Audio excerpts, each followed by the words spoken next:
We haven't seen anybody wield this or have these together, or the combination. And I found it interesting that Oda kind of just showed Imu do what? Have a spear at one point fighting Luffy, then later on whips out a sword fighting Luffy.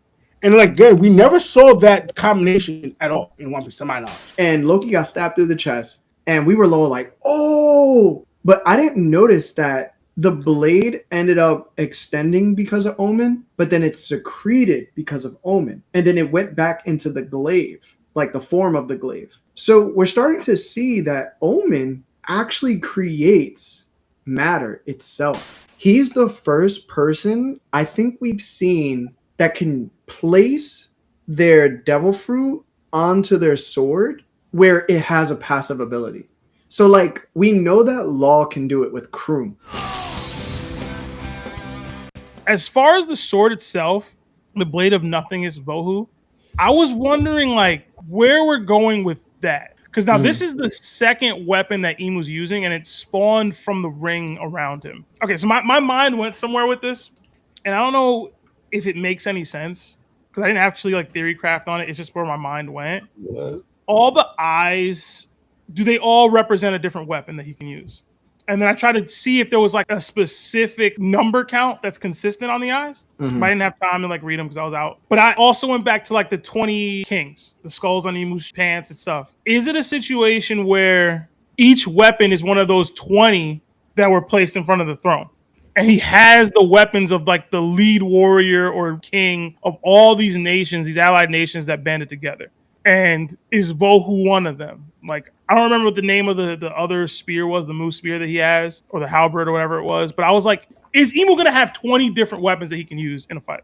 And then you'll have to overcome all 20 of them. Or I guess 19 because the Nefertari stood back. I find it interesting. You remember the first showing of Nika? I'm referring to this. Oh, yeah. Yeah, who's one? Nika has a spear and a sword. We haven't seen anybody wield this or have these together, or the combination. And I found it interesting that Oda kind of just showed Imu do what? Have a spear at one point fighting Luffy, then later on whips out a sword fighting Luffy.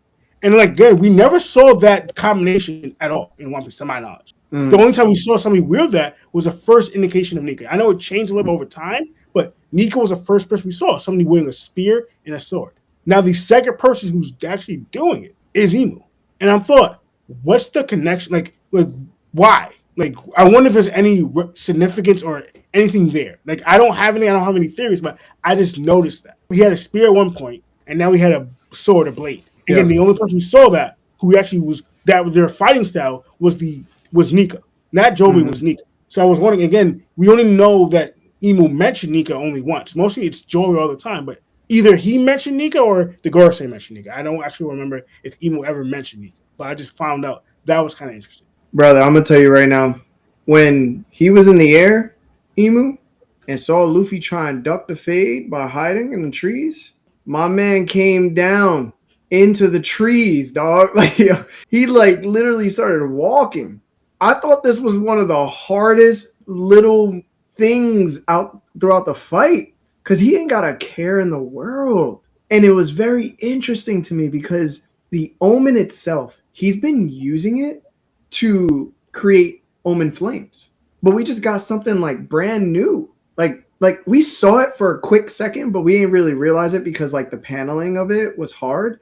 But the first time he did the blade of something to Loki, it looked like an actual blade, and Loki got stabbed through the chest, and we were low like, oh! But I didn't notice that the blade ended up extending because of Omen, but then it secreted because of Omen. And then it went back into the glaive, like the form of the glaive. So we're starting to see that Omen actually creates matter itself. He can change matter, bro. This is something that you see in Marvel Comics. People who can control matter end up being some of the strongest people in the entire like universe. He's able to do that. So when he started like flipping the glaive and it turned into like a lifeless flame, that meant the glaive is just an Omen tool. And then when he wanted a different weapon, it's like the flame went back into Omen, like the wheel, and then something else popped out, and it was Vohu, the sword. So he's literally either doing something that the Yami does, which is Seb talks about like how if Blackbeard's in the air, he could just like summon something out of his inventory, right, to stand on. He literally has an inventory.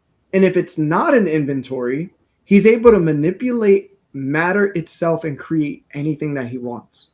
And then when he creates it, the sword or whatever he has, he can place like a passive ability onto it. So let's just say like Vohu, the sword, is just a regular sword, right? That he creates. That means he added something from Omen to take life from the trees itself.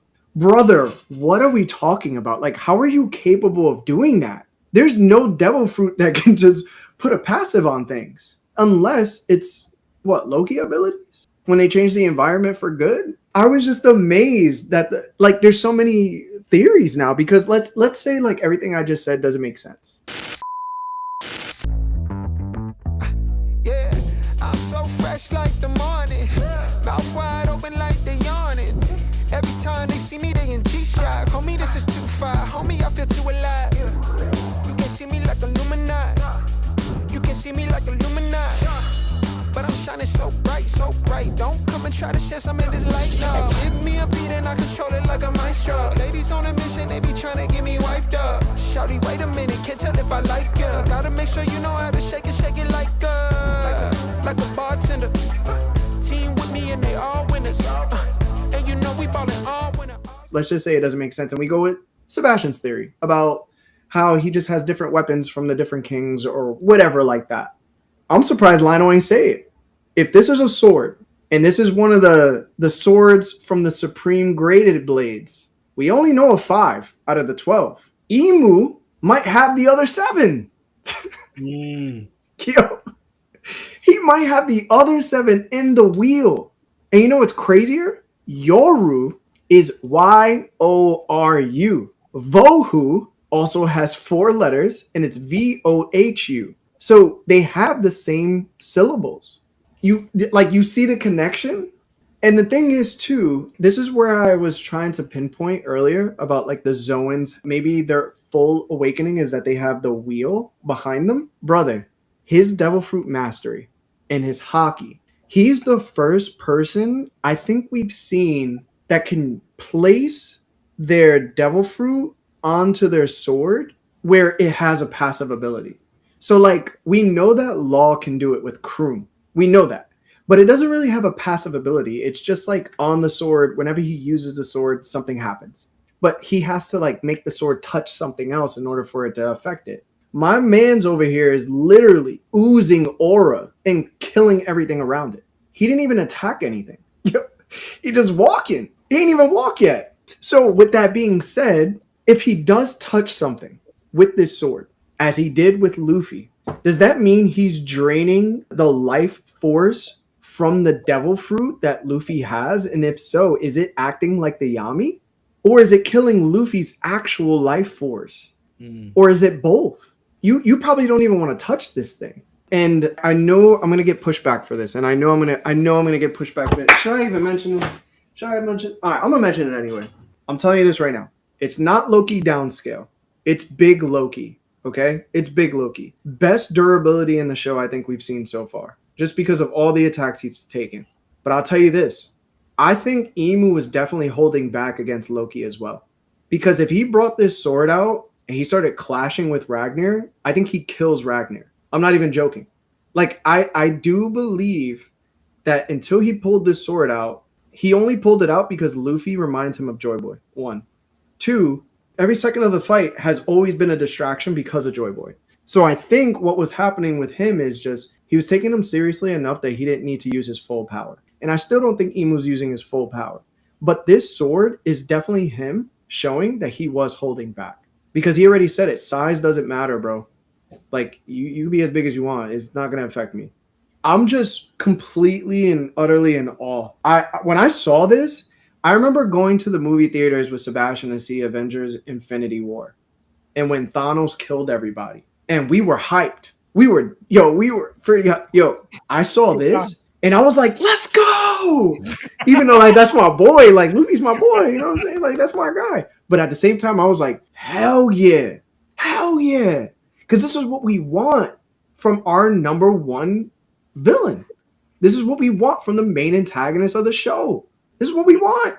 This is what we was dying for. Kill Usopp too. You feel me? And over the top.